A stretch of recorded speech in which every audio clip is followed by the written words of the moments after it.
Hey there, welcome to The Breakthrough Creative. I'm your host, John McDevitt, and this is the place where we talk about the business of art and the art of business. Last year, I started this show, and in episode 35, I talked about how I made $11,000 airbrushing t-shirts in 1 month. That has been my most highly viewed episode. It is the episode that I've heard back the most from all of you, my listeners and watchers out there. It really struck a chord with the audience. And I've wanted to do a follow-up episode to that one because it had such interest and it hit such a tone with you guys. And I've been thinking about it for a while, and sequels aren't always good, right? There's a lot of bad sequels out there. They're not all The Godfather 2. They're not all The Empire Strikes Back. They're not all Aliens. An awful lot of them are Jaws 2 or Jaws 3 in 3D, right? So this one I'm hoping is really beneficial to you, and I think it will be because I want to talk about the 3 reasons why I made the $11,000 airbrushing t-shirts in 1 month, way back when I was 19 years old, I believe. So here they are. I'm going to give all 3 of them to you right now, and then I'm going to break them down a little bit. The first one is you've got to pick a target. You got to pick a target, because if you don't have anything to aim for, you're aimless, right? And that's not good. So you've got to pick a target. The second one is you've got to take action. And the third one is that action involves building a systematic approach to hitting your target. You're going to build a systematic approach to hitting your target. It's not as fancy as it sounds, that third one. The first 2 are real simple, right? And the third one sounds like I'm throwing a crazy old gooped up spitball at you, right? That's all fancy and crazy. No. It's not. And so let me break each one of these down for you. The first one, pick a target. So I picked this target when I was very young, that I wanted to make money as an artist. I wanted to make a living as an artist. When I was 18 and I graduated high school and my dad took my allowance away, which was wonderful. I'm glad he did that. I had to figure out a way to stay unemployed. And by that I mean not to get a real world job. I needed something where I could make a living as an artist. And the airbrush was the tool that seemed to be the clear way for me. So my target became very specific, right? Making money as an artist is pretty general. It's pretty broad. Making money as a guy who airbrushes t-shirts is a very specific target. There aren't a whole lot of places you can go apart from that, other than a vendor in some location where there are people, and we didn't have the internet back then. You can be on the internet now doing stuff, right? But and having t-shirts and people having access to me while I airbrushed for them. And remember, I had to become adept at airbrushing. I had to figure out the skill of airbrushing on t-shirts, and along with a whole bunch of other skills, but my target became very well defined. I was going to make a living as an artist airbrushing t-shirts. All right. Now, the second reason why I was able to hit that $11,000 mark in that month, I took action. That sounds really simple, right? It sounds really simple. But if you're in a boat, a rowboat, and the only way to get across is to have your oars down and in the water, and there's a very specific way to do it. You got to take action with the oars. But instead, you're waving them in the air because you're trying to create the right kind of draft that is going to move your boat across this lake. You're probably not going to have much success. If you take those oars and you say, they're not really going to do anything, and you just throw them into the water, you're not going to have much success, right? Because now you don't have a paddle, so to speak. You need to have those oars in your hands and think through the motion, right? And then do it. You got to do it.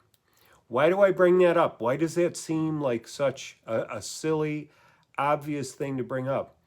It's because, and I am guilty of this, you guys, it's because the dream of being successful is a lot easier to have than the reality.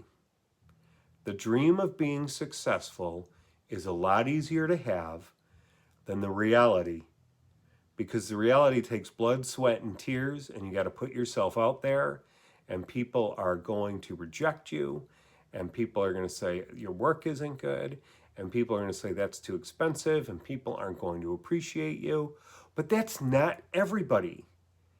That's not everybody, and those aren't your customers. Your customers are the ones who are going to fall in love with the juicy cotton candy look of airbrush t-shirts. I'm not saying everybody works in that juicy cotton candy color, but you know, when I see tourist places, the stuff I did, there was a lot of cotton candy. This piece behind me, a little more serious, right? Takes a little bit more time. The elephant, for sure, subdued tones.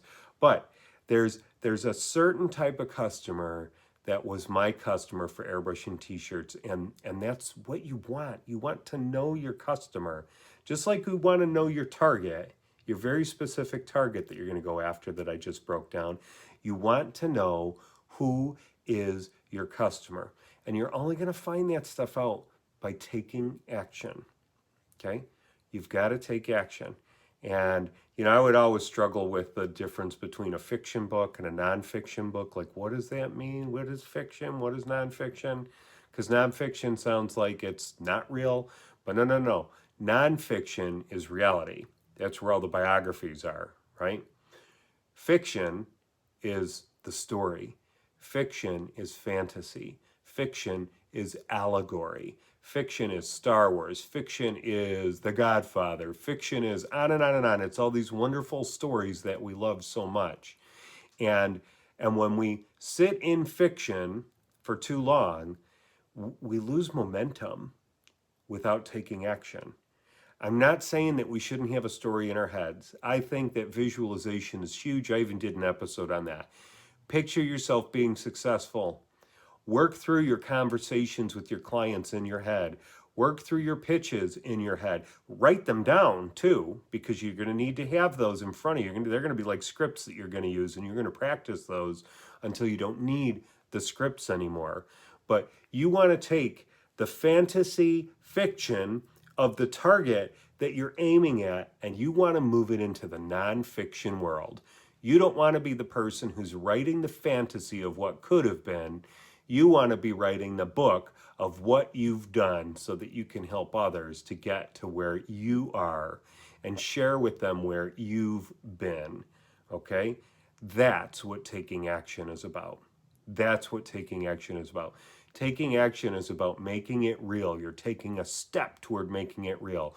You're deciding not to view all those memes for that 2-3 hours a day, that it's just getting sucked up into a time vacuum. And hey, I can get sucked up into that stuff too. We're all human, and it can happen, but we want to be disciplined, and we want to make sure that we're moving toward our goals, okay? Because it's really, really easy not to. It's so easy not to move toward your goals. So you want to be moving toward nonfiction, taking action, making your goals and dreams and that target that you're aiming for, you want to hit it. You want to make all of that a reality, right? All right. So the third step I talked about, the mouthful, right? Build a systematic approach to hitting your target. Now, I didn't know I was doing this at the time. It was only looking back that I went, wow, I made a lot of mistakes, don't get me wrong, but I kept the things that worked. When I took action and things worked, I kept them. And when they didn't work, even if I loved them, I tried to get rid of them, right? I tried to kind of get them out of my life. I don't want to be doing that approach anymore. It's not helpful. I was trying to keep the things that worked and the things that were helpful in my life. And those were little building blocks of my systematic approach to making money airbrushing t-shirts. Okay, here are some examples of those. And this is closely linked to taking action. Okay, but instead of taking action, like in the robot I was talking about, not the robot, the rowboat I was talking about, where you lift the oars and you're trying to use wind to get yourself across the lake, or you think you don't need the oars. It's actually putting the oars in and rowing. That's what these little building blocks are. These are the oars that are going to propel you through the water on this boat. And so they're probably going to sound simple, but simple is oftentimes what this stuff entails. It's pretty simple to do the same thing over and over and over, the same good practices over and over and over. What's hard is to show up every day and do them. All right, I keep teasing what they are. So here's what I did. Taking action, I airbrushed daily. I airbrushed daily. And so much that first several months, because you got to log the hours to get good at airbrushing. You just got to log the hours. It's true. You got to go through the frustration, and then you're going to see the improvement the more you do it. Of course, you've got to look at everything with a really scrutinizing eye, right?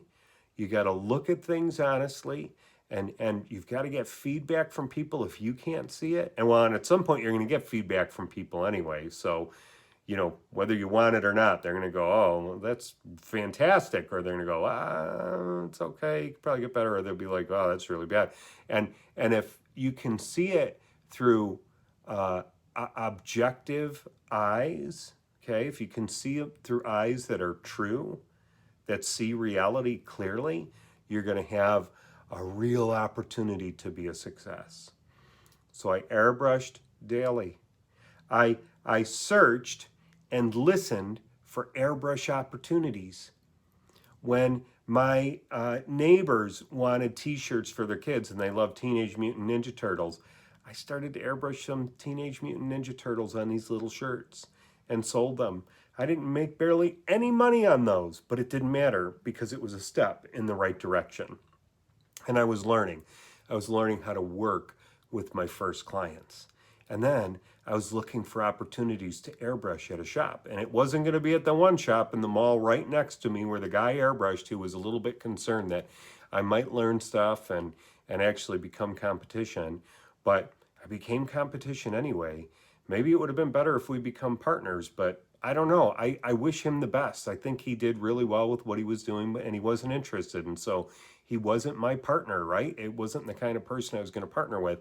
But then there it was, this Radicals of Myrtle Beach airbrush t-shirt shop in Peacock Alley in Ford City Mall, and I'm hanging out. I'm hanging out there a lot. I'm talking to the people. I'm watching them. Then they're letting me airbrush a little bit just to show me some things, because I let them know I was interested. And what I didn't know is that they wanted to get out of there. They wanted to get back to where they were from, because they got family and lives out there, and they were looking for someone to take over their shop up here. And so there were a lot of things that were just working behind the scenes that I wasn't even aware of, but it was an opportunity. So I searched and listened for these opportunities. And then at one point, I went to one of the Airbrush Action Getaways, and it was fantastic because it allowed me to get around some of these really incredible airbrush artists. And it was a 3-day thing, and you just airbrushed all day. And as much as you were willing to ask people questions, you got your answers.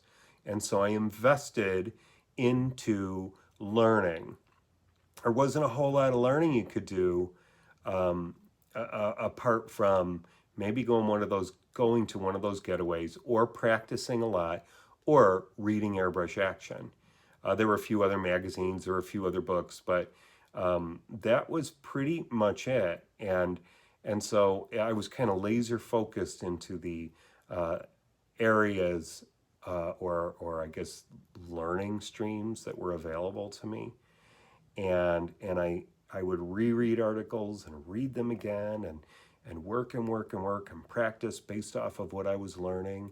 And it was really awesome. You know, it was a really great time in my life. I mean, it was frustrating at times, but I was working towards something. And then when I made a little bit of money, rather than take it out and spend it all on things that didn't matter, I would invest back into my business. I would invest into a silent air compressor. I would invest into nicer easels. I would invest into making really nice t-shirt boards to stretch the t-shirts over. I invested into a really nice toolbox that I could put onto a little cart that I could wheel into the mall with me and set everything up where I needed. I had all of my stuff. I would invest in extra tips and needles because I needed to make sure that I had fresh, clean, unbroken, unspent parts. I invested in paint so that I had the paint that I needed. And then I would invest time into cleaning my airbrushes when they needed cleaning, into cleaning my paint bottles when they needed cleaning. I was trying to stay a step ahead of the game so that when I was working and airbrushing in public, I was just flying, man, and nothing would stop me. Did that always happen perfectly? No, sometimes something goes wrong, like getting a flat tire in your delivery truck, and now you got to take some time and fix it. But if you have all the tools and all the equipment because you've invested back into it and you've thought ahead about possible issues, problems that you might face, bam, there you go. You're ahead of the game. And then I learned how to tell my story and I guess to sell my story. I needed to sell myself to potential partners, and by partners I mean t-shirt shops that I would be able to set up in, or t-shirt shops that maybe wanted to have my shirts there so they could take orders from me, and maybe I'd take an order. I'd pick my orders up from them once a week, and then I would drop them off whenever we had agreed upon. But I needed to be able to sell myself to the shop owner or manager as somebody who would benefit their store, would be an attraction for customers, and wouldn't be a burden to them. Like I wouldn't embarrass them, I wouldn't scare customers away, and I wouldn't be unprofessional in any manner. So I needed to sell them a story. So I had to come up with an elevator pitch, right? I don't even remember what it was back then, but it probably went something along the lines of, hey, I'm John McDavitt. I'm an airbrush artist. I airbrush t-shirts, and it's a wonderful, wonderful product for people who are looking for something special, unique, and something that they can't get anywhere else. And I'm the guy to do it for you. And I'm reliable, and here's how I'm reliable, and here's why I'm reliable. And I understand that you have some concerns about this. I understand that you may have concerns about overspray. The paint smells good. The paint doesn't get everywhere. On and on and on. That's not really an elevator pitch, what I just gave you. That's more of the conversation after the elevator pitch of getting somebody excited by the fact that you're going to bring a product to them that is unique and is going to attract customers and is going to be appealing for their shop. So then that would allow me to get into the rest of the conversation with them. And you want to be able to answer any concerns they have and kind of shoot those down as you go so that you make it very hard for them to say no to you. Okay? And then you need to learn how to sell to your customers. So I would, ask people, what do they need? They would come along and they'd say, oh, that's really cool. That's really cool. I'd really like a shirt. I think I'd like a shirt for my mom's birthday. When's your mom's birthday? It's 3 days from now. How long does it take? Well, what do you want? Well, I'd really like her name. And you know what? She likes diamonds and she likes opals and she's just a jewelry person. Could you do a caricature of her? Yeah, I can do a caricature of her. Do you have any pictures of her rings? Do you have a picture of her? I'd do a quick SketchUp. They might like it. I would give them the price. They would probably say yes. And then we were off and running. I'd tell them, give me like an hour if I had no work going on that day. Give me about an hour. You can actually stay here and watch if you want. Sometimes they wanted to watch. Sometimes off they went and they went shopping, and that was fine. So, it's all of these building blocks, as I was saying, that are systematically building up a foundation that is getting me closer to hitting my target, right? So you pick a target, that's very specific. I want to make a living as an artist airbrushing t-shirts. Then you got to take action and not just sit and live in your mind and imagine how successful you're going to be, because that's not going to get you there. You got to do stuff. And then when you start to do things and find that they work, those are the systems that you want to keep in, the building blocks of your system that you want to keep building upon and using in your business. All right. So there you go. I mean, that's a pretty simple breakdown, and I think it's pretty effective at explaining how I was able to build my business in a couple of years and make that $11,000 during that Christmas season. And yeah, it was a lot of fun. There were a lot of challenging days in there. Like I say, it's not all rainbows and lollipops, because you're going to have customers who maybe they don't write legibly on the order form, and now you got somebody who's upset because their order's not done the way they wanted it, even though it doesn't look legible and they've signed it at the bottom. And so, sure, you could just say, well, that's just the way it is. But if you want to be a good client, or I'm sorry, a good store owner or a good purveyor of services, you're going to want to make sure that your client's happy, right? Even if they're difficult.